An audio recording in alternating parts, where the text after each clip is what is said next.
Welcome to Diablo 4. I played Diablo 4 for quite a while, and this was the experience. Actually, to be fair, I should probably explain who I am. So, I'm a games design student at Bournemouth University. Yes, Bournemouth University.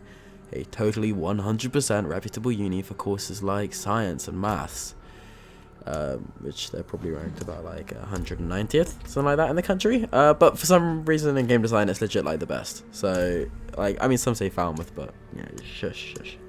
Anyway, I'm making a video to review Diablo 4. This game is amazing. I have got plenty of experience playing Diablo 2 Resurrected, and this is my first time playing the newer game since 3 was released. But even then, I only played like half an hour probably of 3, maybe just about that.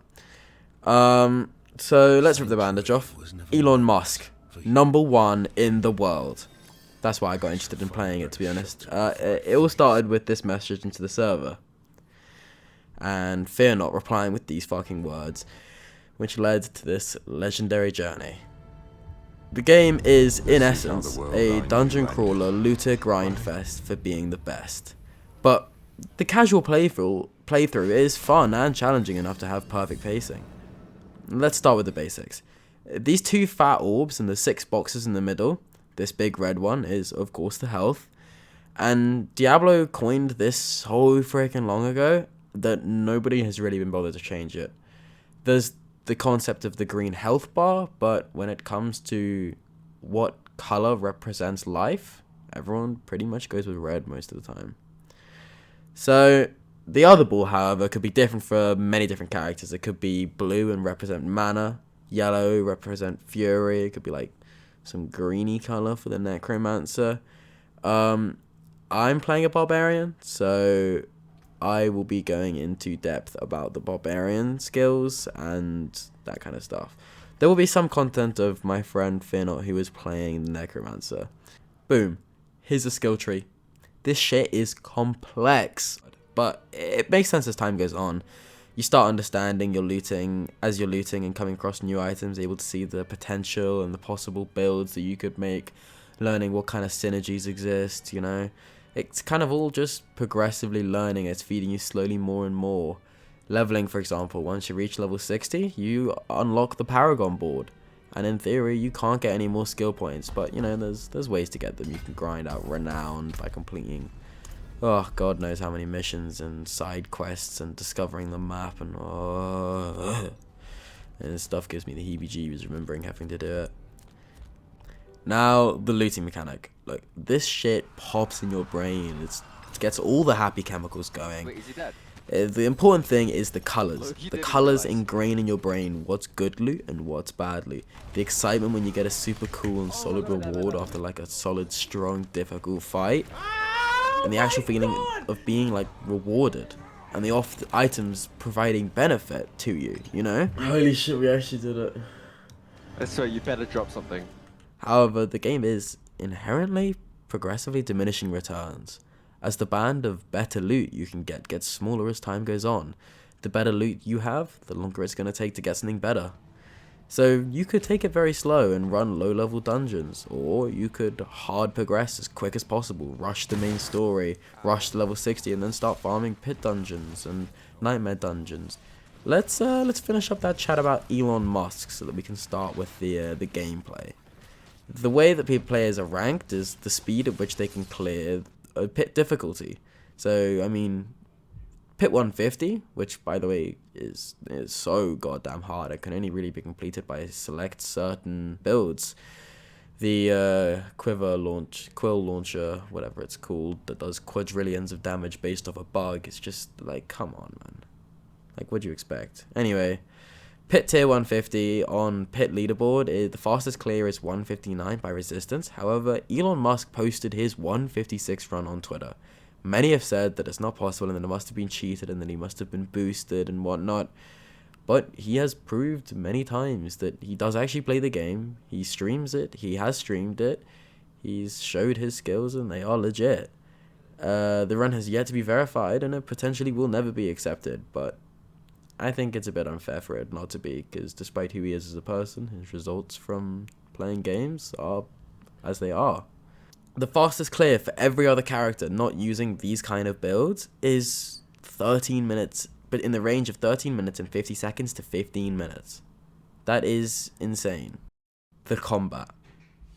Now the combat feels crunchy, and it's one of the few games that I wouldn't play music on in the background. The audio and the voice acting is stunning. I mean, just take a listen to this. He has been waiting for you.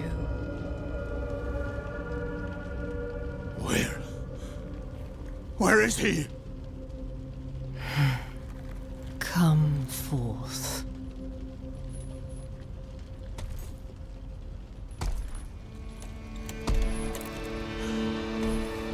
My boy.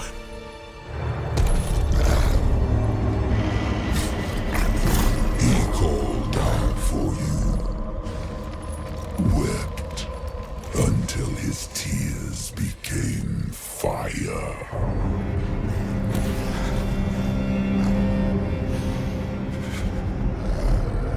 The audio and voice acting is stunning, the visuals are stunning, the world building and theme is stunning, the cutscenes are just stunning. However, can't lie, the opening cutscenes of the two versions of the game are full on fucking disturbing. Honestly, I actually wish I had never seen them. They genuinely hurt me. This is some grotesque ass shit, and that's fine, but my god, the game would be so much more accessible and massive without the fucking R45 age rating. Now, I am at heart a level designer, and although it is not a very particularly vertically orientated game, the exploring still feels real and populated. However, these little jump breaks need to go. Oh my god, do they annoy the hell out of me. I know it gives the map some kind of verticality, but getting off my horse, having to wait for my cooldown, move on through my horse, fucking do this, do that, it's just jarring. I understand it's to break up the adventure pace and to make it feel more immersive. However, I'd rather they just weren't there. As a level designer and a gamer, I can't help but view Diablo 4 through a dual lens. While playing, I am constantly blown away by how well the world and the travel system comes together to create an immersive experience. So I'm going to share some more of my thoughts on its travel mechanics and what makes exploring this game so satisfying. Let's start with the world of Sanctuary. Diablo's 4 regions are stunning. From the icy tundras of the Fractured Peaks to the dense forests of Skozelgan and the unforgiving desert of Kyrgyzstan. Each area feels distinct. Not just visually, but in how it plays. The seamless transition between biomes caught my attention right away. You move from snowy peaks to sun-scorched sands without even a loading screen. This makes the world feel connected and alive. As a level designer, I can see how much care went into these traditions to keep the immersions intact. Exploration in Diablo 4 is one of my favorite parts in the game. Every corner of the map feels intentional, with secrets like dungeons, strongholds, and world events scattered everywhere. It's not just filler. These discoveries make the world feel rewarding and worth your time, because they also give rewards to your characters. I remember the first time I struggled and stumbled into a stronghold. Clearing it wasn't just satisfying, it changed the space entirely. What was once the enemy territory became a friendly hub, complete with vendors and a waypoint. It's such a smart way to tie exploration to world progression. The way to make the player feel like they are actually having an impact on the world, making it feel like they're actually part of it rather than just a traveler who's arrived at the world, done some stuff, helped some people, and then moved on. Let's talk about the horse system. Sanctuary is massive, and having a mount makes covering ground so much easier. But it's more than just a convenience feature. It adds to the gameplay. Horses allow you to skip low-level mobs and travel quickly, but they're not just a free pass. I've been dismounted a few times in hostile areas, and it keeps the world feeling dangerous. Oh yeah, and also, you know when we're like physically close to it? Oh my god, I got knocked off my horse instantly. Really? What do you mean? How? Oh my god! Let's not forget customization. Being able to outfit your horse with such different gear and cosmetics make it feel like an extension of your character. It's a small touch, but it goes a long way in making the personal experience of the game. Fast travel is a lifesaver in Diablo 4, and it's done so well. Waypoints are scattered throughout key locations, giving you quick access to hubs, dungeons, and quest areas. But here's the thing, they're not everywhere, and I love that. The spacing of waypoints encourages you to actually explore the world, rather than just teleporting everywhere like in Skyrim. It's a smart balance. Convenient, but not to the point where it undermines the scale of Sanctuary. Unlocking a waypoint is always satisfying. It's like planting a flag and saying that I've been here. It makes returning to areas for quests and events so much easier. So what stands out to me the most is how well all these systems work together. You might fast travel to a hub, have to summon your horse to reach a dungeon, then you have to go on foot to explore its depths. Each method of travel feels intentional, and they complement each other perfectly. I've had moments where I've saw world events pop up and immediately used fast travel to get close, then rode my horse the rest of the way. It's seamless, and it keeps the focus on gameplay. Now, let's talk about the game loop. Diablo 4 isn't just a game. It's a finely tuned machine designed to keep you glued to your screen. At its core is a game loop built around repetitive endurance, gambling mechanics, and that sweet dopamine rush. We're gonna break down how Blizzard keeps us hooked in the game. Let's start with the basics.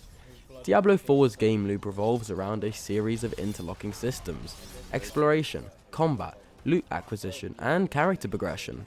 It's all about chasing that next reward, whether it's a legendary item, the next level up, or a new dungeon to conquer. This structure is deceptively simple, but devilishly effective. It taps into what psychologists call repetitive endurance, the act of pushing through challenges over and over for a sense of mastery and accomplishment. Now, let's talk about the loot system. Every kill and every chest is a roll of the dice. Will you get a common piece of junk or that game-changing legendary item that you need to finish your build? This gambling mechanic is key to Diablo 4's addictive nature. It's the same principle behind slot machines. The unpredictable nature of rewards triggering the brain's dopamine center, creating a rush that keeps you hunting for just one more drop. The sound design, the glowing effects, the colors, all engineered to enhance that individual moment of euphoria each and every time over and over again. Dopamine isn't just about the loot. It's baked into every aspect of the game as well. Leveling up, dopamine hit. Complete a dungeon, dopamine hit. Tweaking your build to perfection, another dopamine hit. These small victories keep the brain engaged, turning hours into what feels like minutes. And because Diablo 4 spaces these rewards out so carefully, it ensures a steady drip feed of satisfaction. Just enough to keep you grinding, but never so much that you feel fully satisfied. The endgame is when the introduction of this repetitive endurance comes in. You're running similar content, nightmare dungeons, hell tides, world bosses, pit levels, again and again and again, but each run feels meaningful, because you're either chasing a new gear or experimenting with builds to push your limits of your character. The repetition might sound tedious, but it's balanced by the constant sense of progression. Every run bringing you closer to a perfected character or an elusive piece of gear, and that carrot on a stick keeps you moving. Not to mention, the combat makes it so fun. Yeah, he has to be finally dead. Yeah, it must be. There's no more dungeon. Like, for real, like, this is the sign, like, come on. Come on. Don't mess around with me.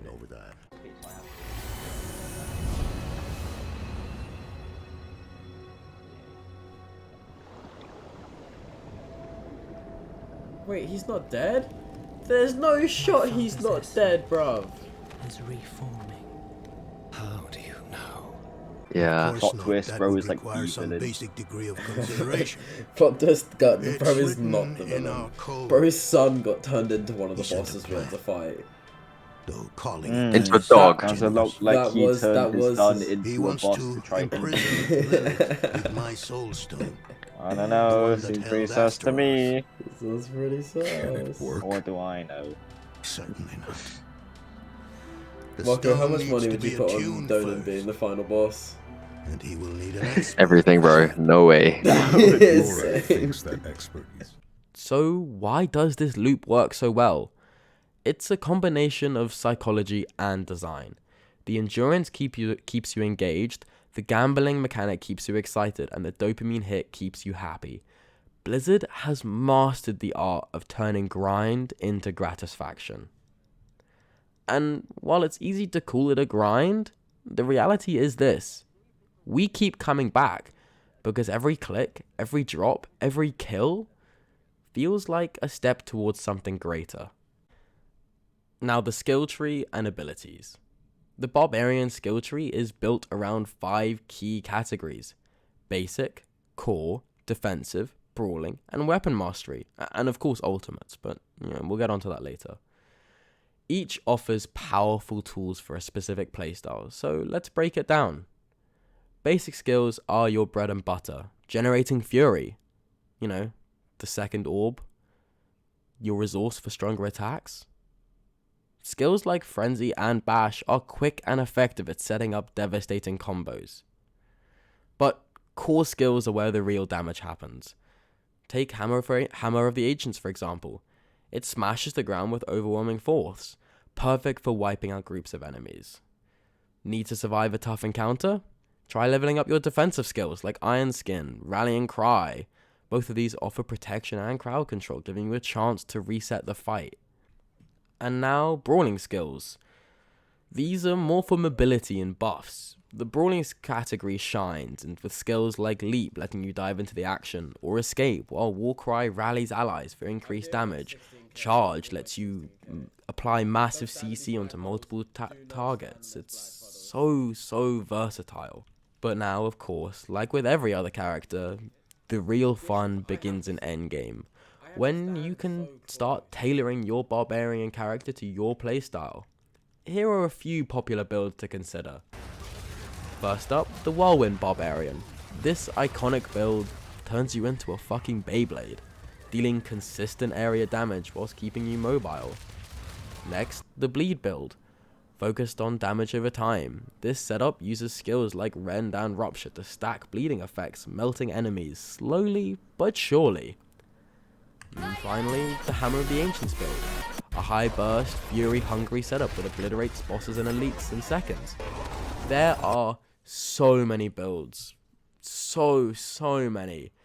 And me and Fearnot decided that we weren't going to follow any meta builds this time, and we were just going to play however we wanted, build whatever came across our desks. We did zero research into what builds we wanted for this.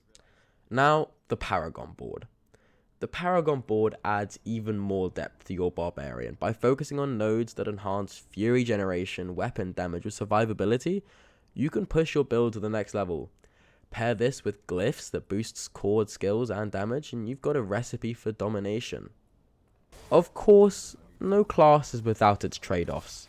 The Barbarian shines in dealing sustained melee damage and soaking up hits, but it can struggle against range enemies or situations where mobility is restricted, or maybe there aren't enough enemies to hit enough times to stack up your critical strike chance and everything.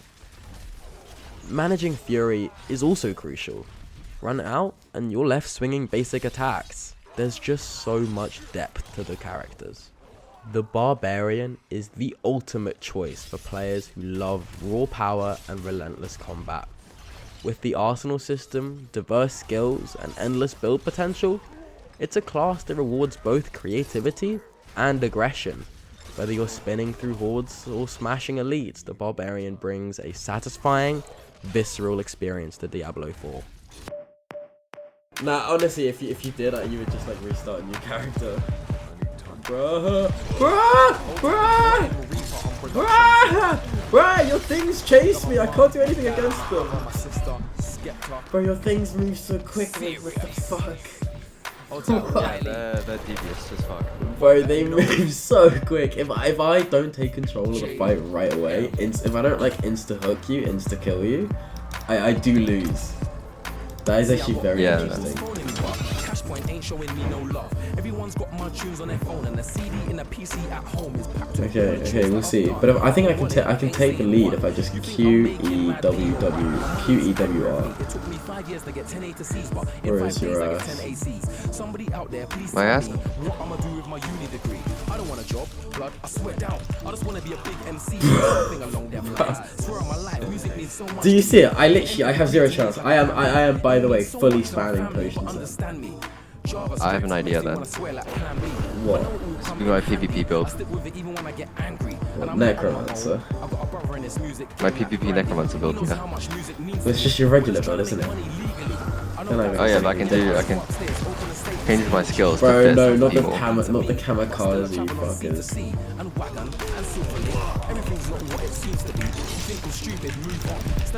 No, please, keep me alive. What the fuck? Bro, I'm actually, that's just crazy. There's nothing I can do. There's literally nothing I can do. Now, let's talk about the cash shop.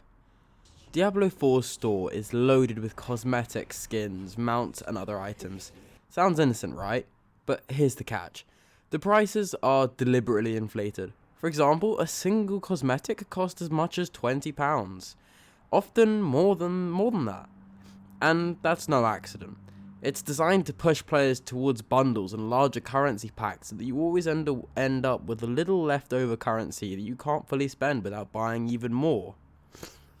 Take a look at how currency packs works. You can't buy exactly what you need, forcing you to overpay and leaving you with spare change. That leftover premium currency tempts you to make more purchases to avoid wasting it. Classic psychological manipulation and predatory pricing. I mean, for one, a lot of items are priced within the 1,000 to 2,000 range, and maybe for something more like a mount skin or an individual cosmetic like a backpack rather than a full skin, those might be priced at around 1,500, 1,600. And the fact that the jump you can make is from £9 to £21 for more than double the amount of premium currency is ridiculous. Here's an example of this predatory pricing strategy. Fearnot bought the accelerated pass. I didn't realise he had, so I'm a couple battle pass levels behind him. So, let's just check out how much the accelerated battle pass would cost. Okay. 23 tier skips, cool. 1,800 platinum, about the same as a skin. That's interesting. That's nice. Okay. Well, I don't want to spend £21 for over 1,000 extra silver, because then I just okay. Can I make it with the lower packs? For 1,000, £8.40. Okay, so I still got 800 that I have left to buy. So I have to buy 2 of these as well. So I'm still going to be left with silver left over for the most common skin price of 1,800 platinum. And I'm still spending 20 quid anyway, even though it costs 1,000 less silver. Well, I might as well buy this one then wouldn't I? Fucking Blizzard with their predatory pricing. Okay, so I've bought it now. Let's see how fucked we are with our 1,000 leftover silver. Okay, yeah, cool. Battle pass activated. Nice. Cool graphics. Looks nice. Okay, let's go to the shop then. How much is this? That's okay. I can't buy that one. How much are these? I could buy these. Okay. I could buy 2 of those. Okay. Let's see. What's something maybe? Okay. Well, yeah, no, can't buy any of this. I could buy this, but these are fucking shit. No one wants that. So, what options do I really have then? How much is this mount? 2,800 again.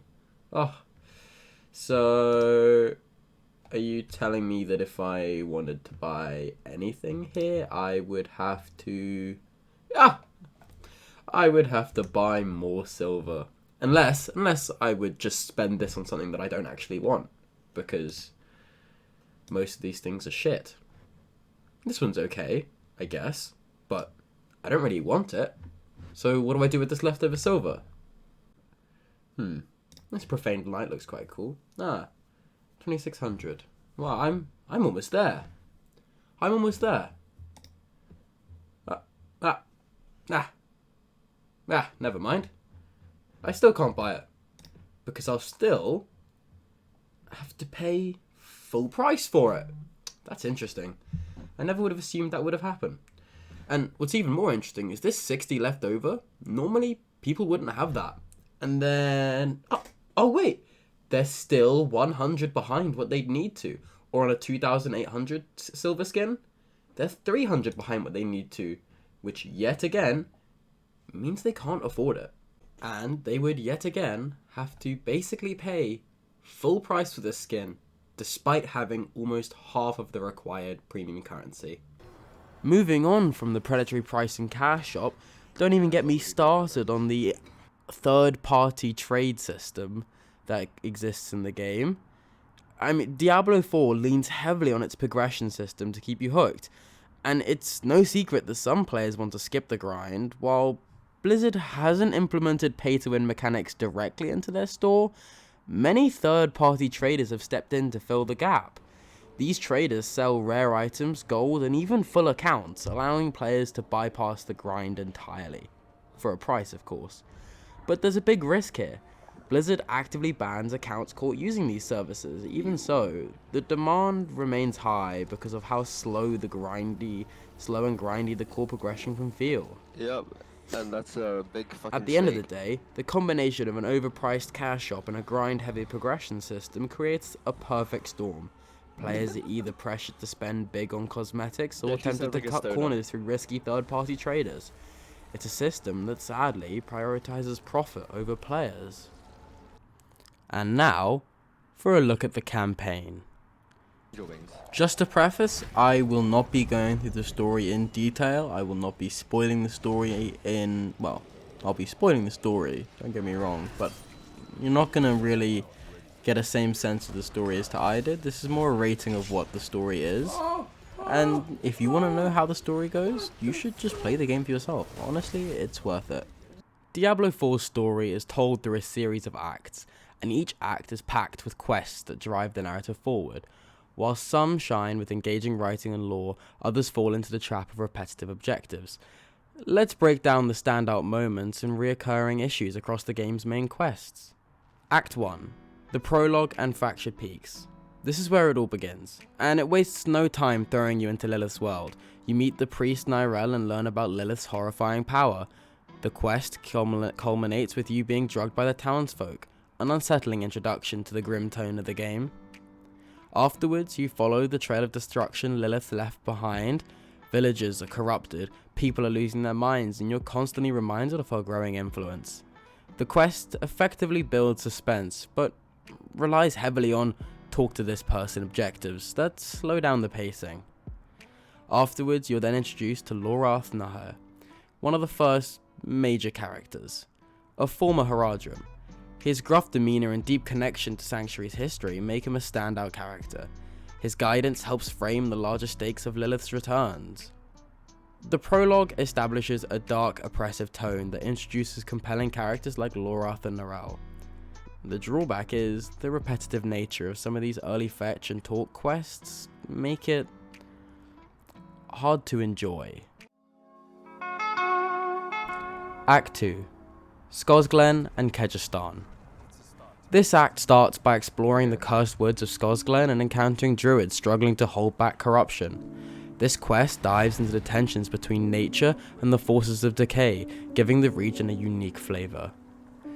One of the standout quests in Kegistan is Entombed Legacy, where you delve into ancient tombs to retrieve relics. This quest is rich in lore, tying the present events to Sanctuary's ancient struggles. The mechanics, however, feel like dungeon crawling filler.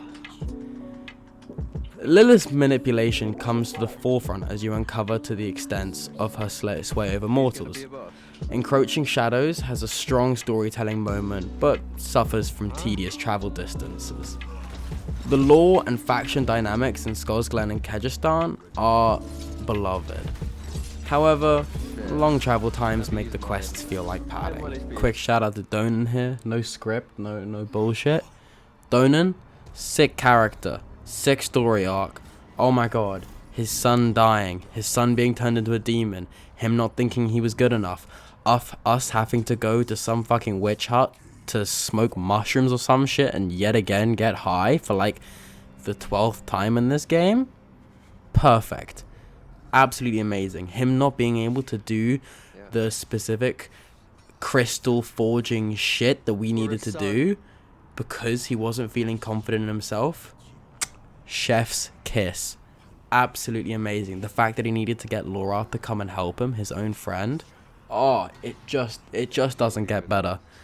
No game has made me feel like I felt to Donan than this game. Act 3. Wait, Huizar? Hawazar? How the fuck do you say that? Anyway, the swamp's grasp sets the tone for Huizar. Decay, corruption, and a sense of hopelessness. You navigate through the muck, facing twisted enemies influenced by Lilith. Not much more to say though. A City of Blood, one of the more engaging quests in this act, where you investigate a city overtaken by a cult loyal to Lilith. The visuals are stunning, but the quest yet again boils down to standard objectives: kill enemies, gather items, and defeat a boss. The oppressive atmosphere of Huizar amplifies the story's darkest themes, but by this point, the quest design has become noticeably repetitive, with less emphasis on unique gameplay mechanics. Act 4. The Conflict Rises. A Necessary Alliance is a great quest. This quest brings together characters and storylines from previous acts. The sense of culmination is strong as you prepare to fight Lilith directly.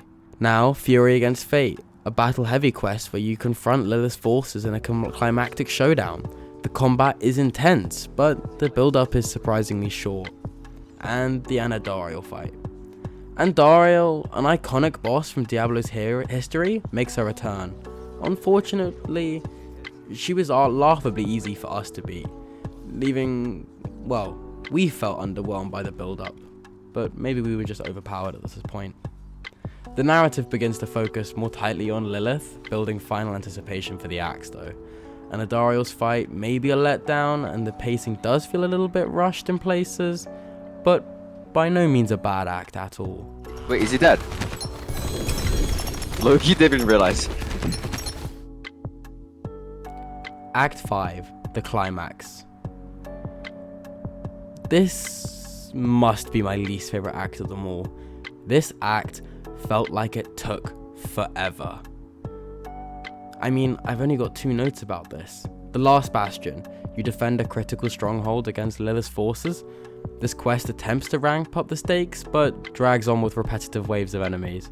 And the Wounded World, a more introspective quest where you see the damages Lilith has wrought on Sanctuary, and the story beats here are heavy, but the gameplay just doesn't match the narrative.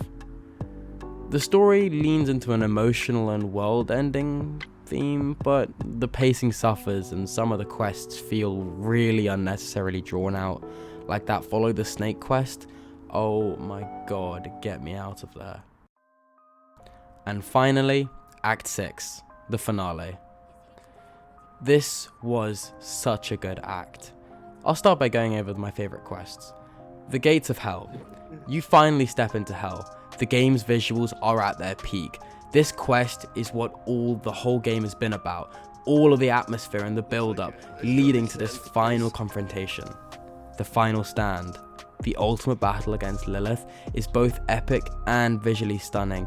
The storytelling peaks here with a perfect blend of emotional weight and gameplay intensity. Now, I do have one gripe with this act.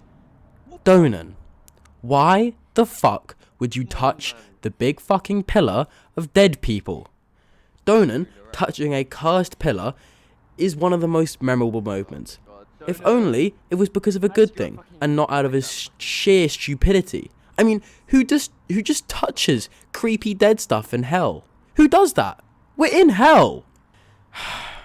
You're just left wondering how anyone could think that was a good idea. I'm actually invested. Where's actually invested?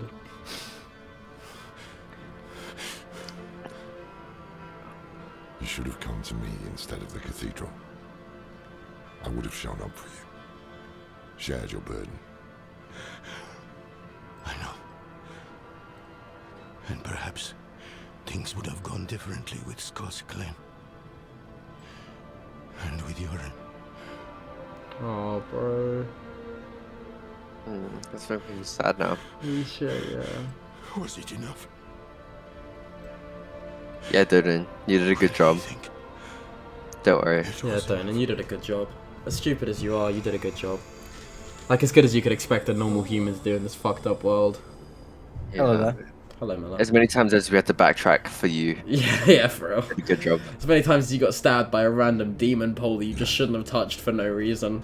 The visuals and emotional payoff in the final quest are outstanding, but Donan's choices just... oh, come on, Donan.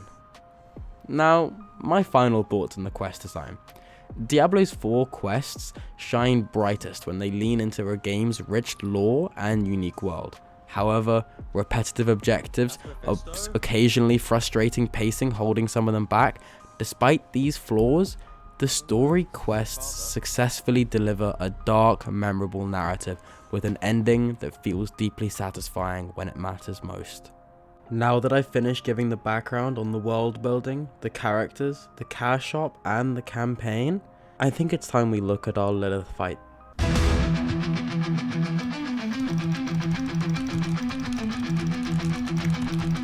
Oh no, please don't tell me this is easy. There's no way that one of the fast fights from earlier would be harder than this. Come on. Oh, there's actually multiple minions. This is so good. Oh, I am so slow. I got one shot! Please, please. No. Goodness, nice. I'm out. I'm out. I'm ulting.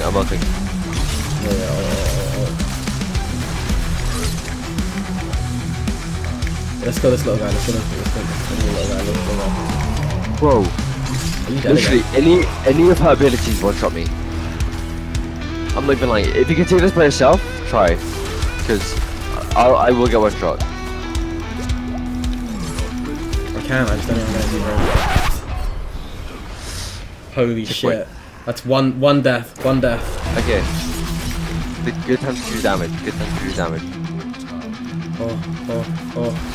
Oh, I'm on 3 potions. No, I'm not. I've got potions. Oh, this fight. 2 deaths. Enemies are playing Overwatch like easier than. What the fuck was that? I could not avoid that. That was like impossible for me to avoid. Healing and doing that would kill me. Holy fuck. You're gonna have to find a time to res me. Okay. Let's just try now. Oh! No. There's 4 on the floor. Do you not see them? I do, but like getting them is so risky. I lost like half my HP trying to get that. Oh my god. It's fine. I got her. Okay, I got my potion back. Come on, it's fine. Nice. She's dead. Literally next turn she's dead. Next turn she's dead. Okay. Oh!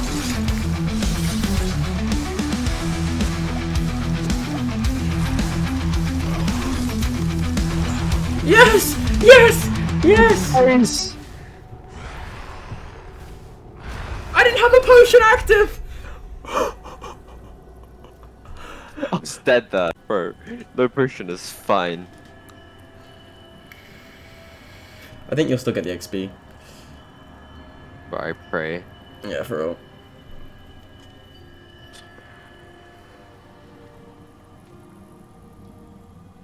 Look at that Chad. Sanctuary was meant as an escape from the eternal conflict. Bro, I'm being gaslit again. For real. Here we I'm believing her. again. I believe her. I think she's telling the truth. I can't tell. That's the issue.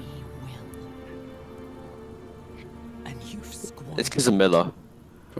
Well, He's been like gaslighting me so much recently that I don't know if I'm being gaslit or not anymore. what the fuck? when offered freedom. What did he tell me? Without me, you would have no. Yeah, I told him that, like, I've been gaslit by you so much recently. Cost will be more than you can pay.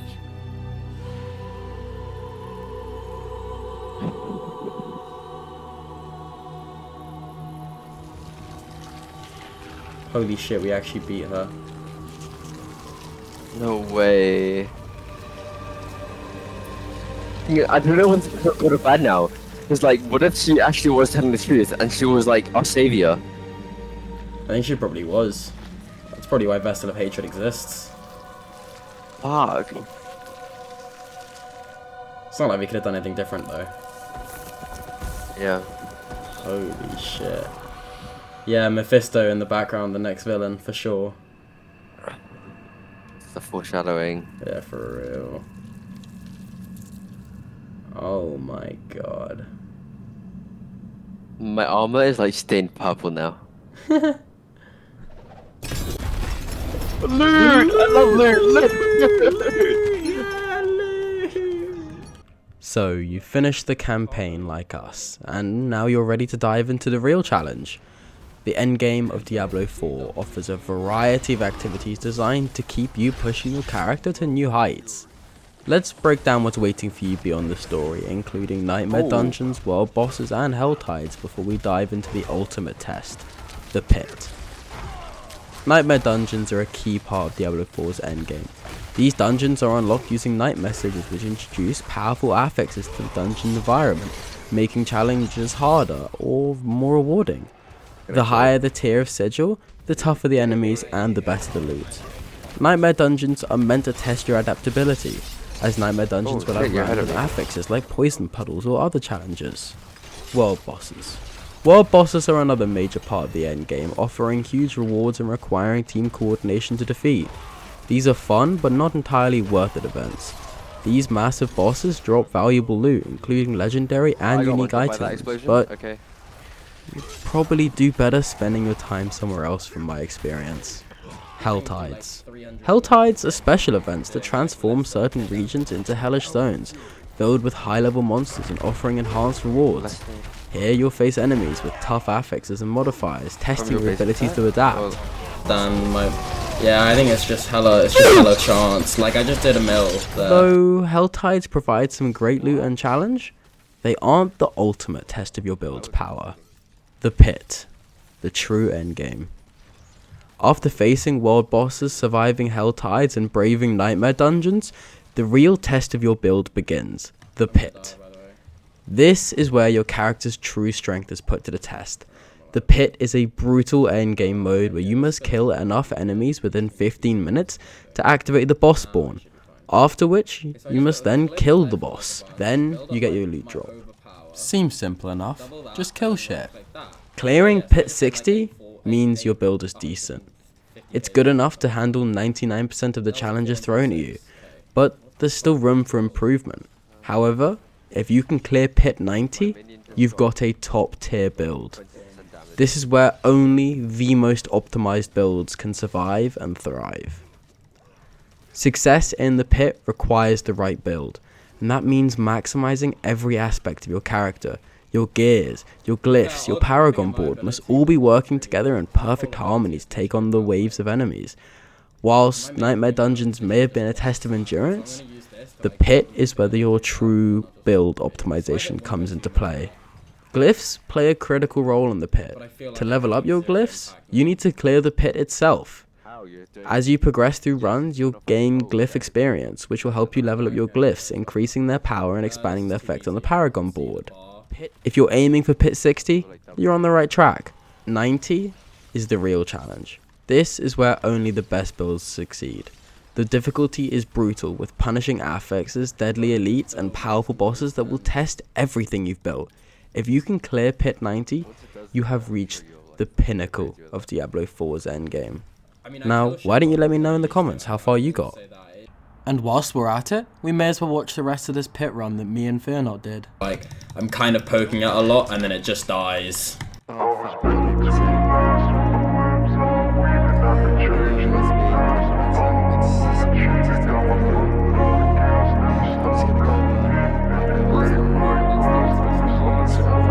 wanna be the best in the game, invest in my name, check no restraints, I'm obsessed with the pain. I ingest, I retain, assess and I change, possessed by the thought I'll be free one day from society's restraints. Money, clout and fame, mud, disease, a plague. We all love to hate, have to play the game, have to make a name. All our insecurities are on display. This is war with the enemy, think that it was meant to be. Living in a time where disease is on every screen. I won't let them fester me, I know most are festering. Negativity is a plague for the mentally weak.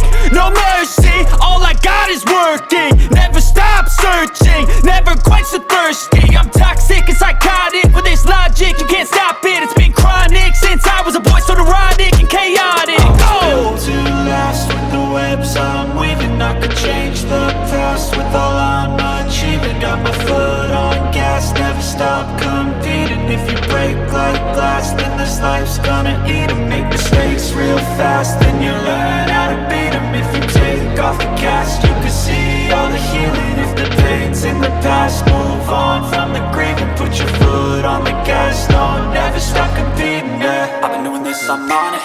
I just wanna be iconic. Sipping on a gin and tonic, got me going off when I'm on this topic, yeah. If I ever play, I want it. You know that I'm always honest. Stay away from those who are toxic. Keep 'em out your face, no way, you don't want it, yeah. Don't try to drain my energy. The enemy is everything. It's mentally, unhealthily, spreading like a rare disease. But I won't let it get to me. I don't need your therapy. I can leave a legacy of leading by intensity. Come on, we can fight this. Freedom is priceless. Spread just like a virus. Living in a crisis. Do you feel correct? Yeah, I am a boss melter, I think, is the idea. Okay, let's check out the boss. Artificial Mastery, is that what we're going for, by the way? Yeah, that'll level up our glyphs that we use on our paragon board. Oh. There you go. Mouth. Nice. Yep, here's the boss. Aww. I'm gonna use a potion real quick. Oh shit, yeah. Oh fuck.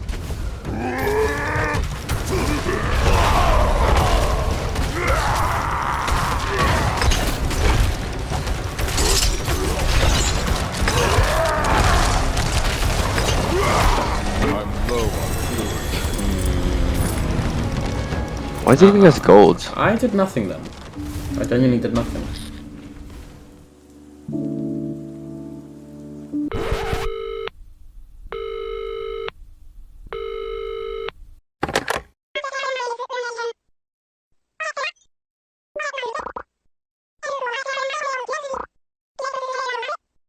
Hello, it's me, the Necromancer, who makes some appearances throughout the video.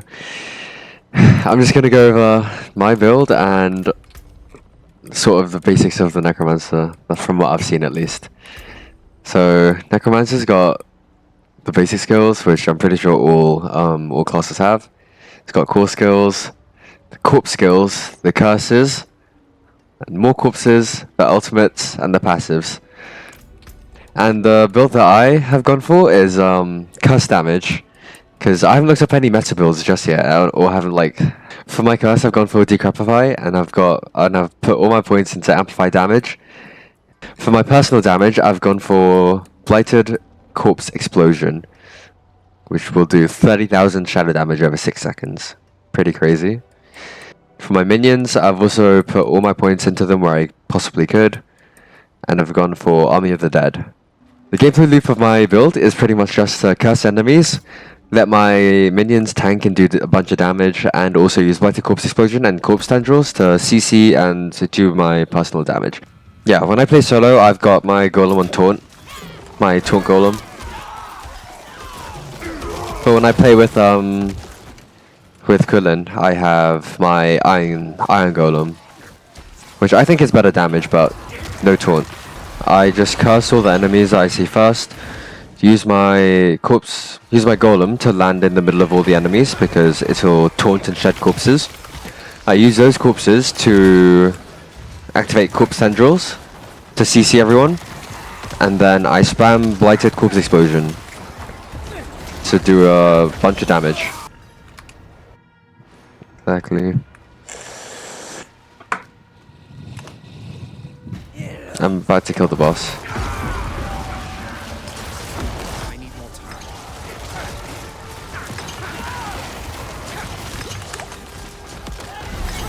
Okay, that's the busted. So this is the glyph I'm using for the paragon, for my paragon. Fuck, dude, I'm gonna kill myself. Going towards. Fuck, dude. Fuck this shit. I'm so bad at recording.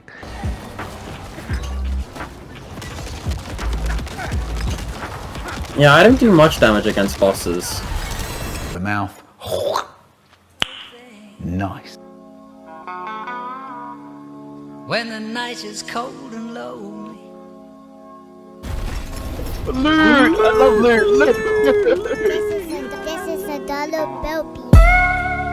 Was it the money that made me a savage? Popping them prices and I made it a habit. Towing them pictures and serving them addicts. That was exciting to me. I'm so excited to be. Started with nothing, we had to inspire the beat. Niggas they fly to me. I'm getting to it, feel like the man. I got the plan. I call the shooters, they out with the van. Play with the squad, get pop like a sand. Pop like a perk. I'm going ham. I'm going crazy on niggas. Too wavy for niggas. Do magic like I look a sand. I'm in the kitchen, compressing the bird. Take out the 9 and I sell it for 30. The straight to the jeweler. I'm busting the rollie. The light of the city like me GR3. I got the plug, he sending my team. Don't know these niggas know me. Even though niggas, they call me OG. Young nigga, but I put it down. We was on it when it wasn't round. All of a sudden, niggas wanna come around. Stay over there, my J.